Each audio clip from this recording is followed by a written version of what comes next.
All right. So my name is Sabrina, and I'm presenting tonight with my good friend and colleague, Mahsa.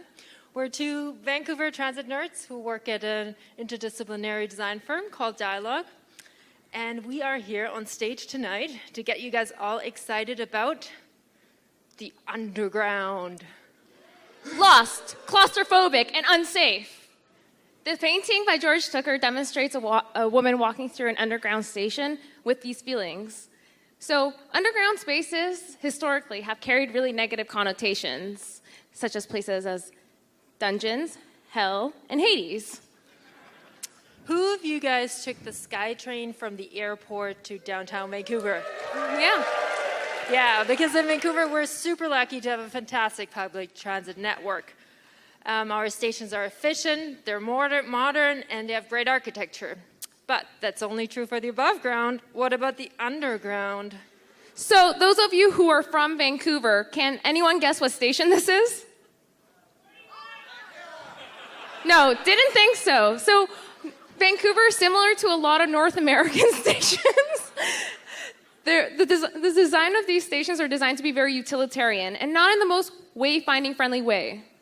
So to find out what makes the passenger's experience and the design of underground stations successful, Mahsa and I went on a trip to Europe.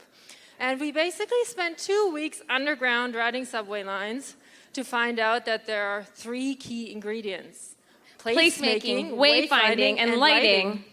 So who here is a Stranger Things fan? Yeah. So everyone's aware of what the portal is, right? To the upside down. This is essentially the same thing. It's the interface of the urban realm with the underworld. So we focus on the urban context, approach, and program of this.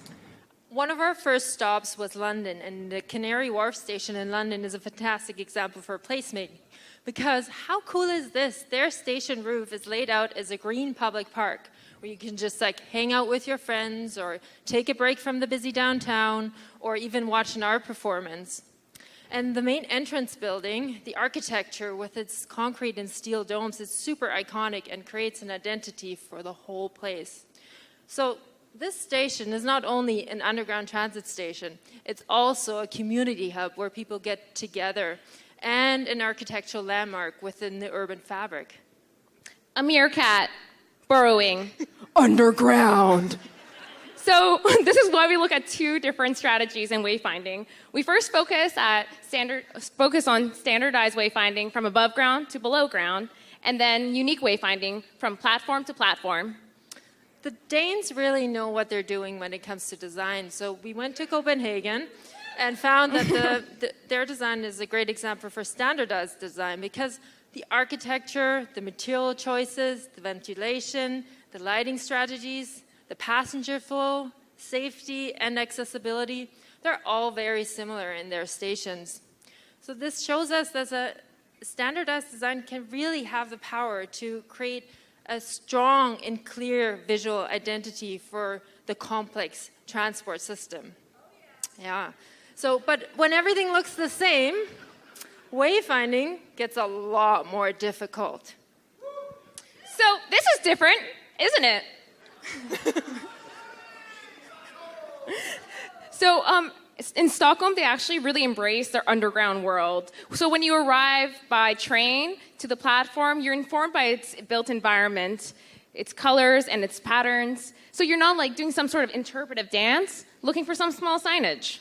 And then over here, we can see all the different examples of how Stockholm actually took this old tunnel that was used for the war and repurposed it for urban rapid transit. So the tunnels have been covered with shotcrete that protects its bedrock. And now we're talking about this. Yeah, now we're talking about lighting. So our third category is lighting. And what pops into your head when you think about underground station lighting? Well, probably some pretty unexciting linear or round fixtures, right? We think lighting can be so much more. The next slides show you some natural and artificial lighting. Daylight. Imagine daylight underground. So This is an image taken from above grade at a plaza, showing 2 glass pyramids that allow for natural light to penetrate through all the way to the plaza level or platform level. This shot is taken from below the glass pyramid, showing an apparatus holding these glass prisms that allow for daylight to refract through and give little special effects on the materials through different times of the day at different times of the year. But Mahsa, daylight underground, pretty romantic, right? So not really feasible in many cases. So artificial lighting is required to lighten up the space and make it safe.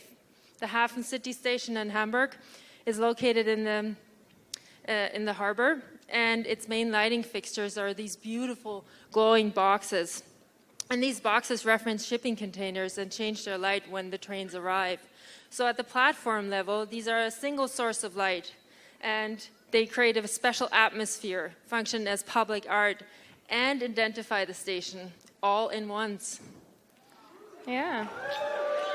So let's take a journey through a section of a station. We first enter the portal of placemaking, taking standardized wayfinding down to your unique platform where you have special artificial lighting, hopefully with some natural lighting too. So we hope you all are super excited for your next underground public transit project, that you're inspired, and that you also think that in the end, we can all make the underground a really amazing, desirable underworld, a true Wonderworld! Nice. Thank you.